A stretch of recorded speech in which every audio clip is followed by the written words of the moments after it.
Bonjour à tous, on se retrouve pour une nouvelle vidéo, un débrief de deux matchs d'après-match, sans personne pour m'accompagner. On va directement parler de l'après-match Lille-Lens. Lille défaitiste, 2-1 sur leur pelouse. Voilà, c'est vraiment décevant. Et on va directement partir avec les compositions. Du côté de Lille, Jocelyn Gourvenec avait aligné un 4-4-1-1 avec Léo Jardim-Mogol, en défenseur droit Zeki Çelik, en défenseur central Fonte Diallo, en défenseur gauche Gudmundsson, en milieu gauche Bamba, en milieu central Cheka André, en milieu droit Zegrova, en milieu offensif Sanchez et en pointe Jonathan David. Du côté des absents, du côté de Lille, il y avait Ateb Benarfa absent, Ivo Gerbic qui était incertain et Zen Botman qui était incertain. Pour la composition de Lens, Francaise avait aligné un 3-1-4-2 avec Ogol Farinez en défenseur central, Grady, Danso, Medina, en milieu défensif Berg, en milieu droit Klos, en milieu offensif Pereira da Costa, avec Pereira da Costa Fofana, en milieu gauche Frankowski, en attaquant de pointe Sotoka et Kalimundo. Du côté des absents, pour Lens, il y avait Aïdara absent, Doucouré absent, Gaël Kakuta incertain, David Dacosta incertain, Frankowski qui était incertain et Christopher Wu qui était incertain. On va parler des buts. Ce qui est bien, c'est que on se prend un but, deux buts même. Puis après, le premier c'est une erreur de marquage, le deuxième il y a quelqu'un qui la contre et ça dévie la trajectoire. On a bien su revenir juste avant la mi-temps avec le but de Cheka. Devant on était léger à l'image de David. Renato Sanchez qui était au milieu offensif, on attendait un petit peu plus, même si ça allait, c'était pas le pire. Zegrova qui a plutôt bien joué, Bamba, je sais pas, mais à un moment faut te sortir, hein. Faut le sortir, parce que ça fait longtemps qu'il est plus là. Mais qu'est-ce qu'il faut faire maintenant? Faut virer d'entraîneur, faut faire quoi? Moi je dis ça, je dis rien. Faudrait virer Gourvenec. Ça fait depuis qu'il est arrivé, on n'a plus rien dans l'équipe. Il a transformé l'équipe de passer de champion de France à faire match nul contre Bordeaux, contre Saint-Etienne et perdre au derby du Nord. Faut arrêter pour moi. Faut arrêter avec Gourvenec. Faut arrêter.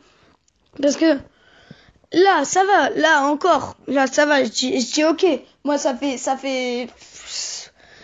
longtemps que j'attends Zegrova. À chaque fois, il fait rentrer. Bon, là, je l'ai vu. Là, je l'ai vu. C'est pas mal. C'est vraiment pas mal. Hein. Sa touche de balle, elle est incroyable. À chaque fois, il va faire quelque chose, sauf qu'il fait tout le temps la même chose. Et ça, dès que tes adversaires ont compris le truc, ça fait moins mal. Moi, j'ai trouvé, franchement, le LOSC un peu léger. Même beaucoup, hein, parce que voilà. Fofana qui nous a fait mal. Apparemment, il a joué blessé. Ça aussi, hein, ça joue, il a joué blessé. Klos qui était sélectionné en équipe de France. Farinez, qu'on attendait plutôt le cas à la place.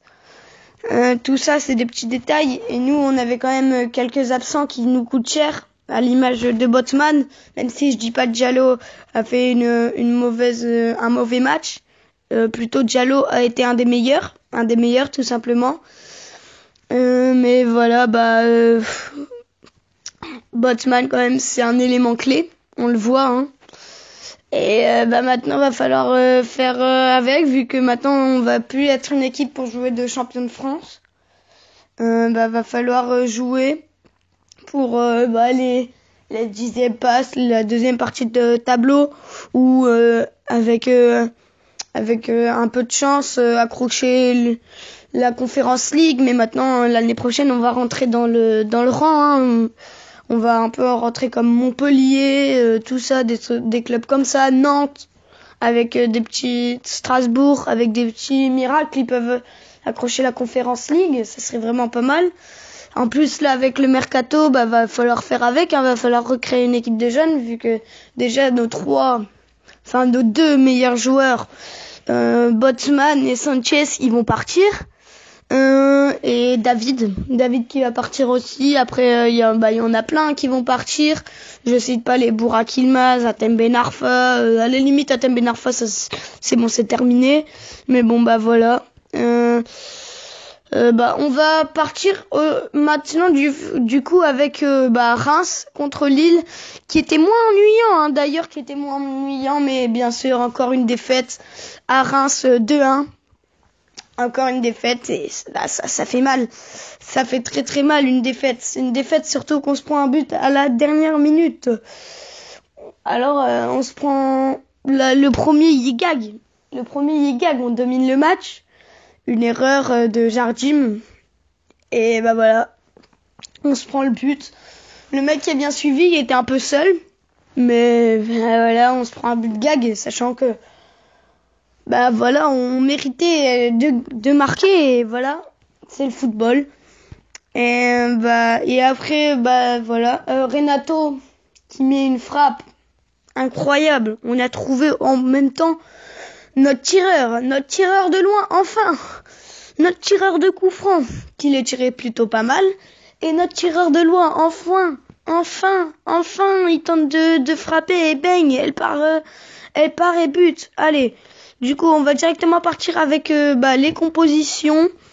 Pour Reims, c'était un 5-3-2 avec Rajkovic au goal, d'ailleurs qui avait fait ses 100 matchs, qu'il avait fêté juste en retournant dans les vestiaires après l'entraînement.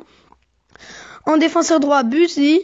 En défenseur central, Gravillon, Faiz, Abdelhamid. En défenseur gauche, Conan. En milieu central, Mounesti, Mathieu Siwa, Kajuste, Kebal, Zeneli. Alors, pour le LOSC, c'était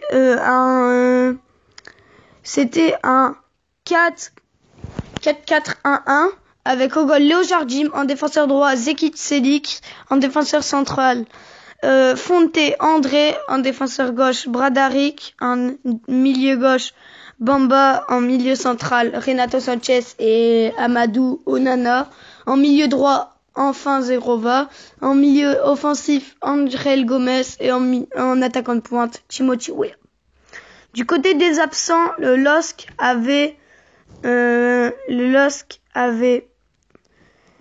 Orest Karnezis, Orest Karnezis absent, Sven Botman absent, Thiago Diallo suspendu, Burak Yilmaz suspendu et Hatem Ben Arfa qui était incertain. Du côté de Reims, il y avait Hugo Ekitike qui était incertain et El Bilal Touré incertain. Voilà, là on va encore parler, mais pour moi, encore heureusement qu'on a Sanchez, vu que là, quand tu dis que l'année prochaine, il va partir, tu te dis, franchement, on va galérer, tout simplement, ça va être que des matchs comme ça qui vont se ressembler tout le temps. On va plus être champion de France, voilà, c'est simple, c'est clair. On va plus être champion de France. En plus, là, tu mets rien devant. Encore une fois, Bamba, faut arrêter. Ça fait 100 ans qu'il dribble plus un mec, faut arrêter. Jonathan Bamba. Après, Zegrova, qui a fait bien. Angel Gomez, moi, je le trouve beaucoup trop léger. Je le trouve trop léger.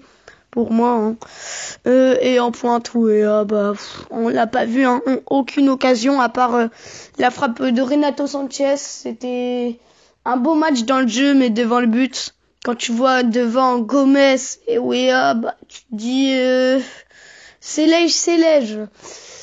Et bah voilà, on va s'arrêter là pour cette vidéo. J'espère qu'elle vous aura plu. N'hésitez pas à liker et à vous abonner. Salut!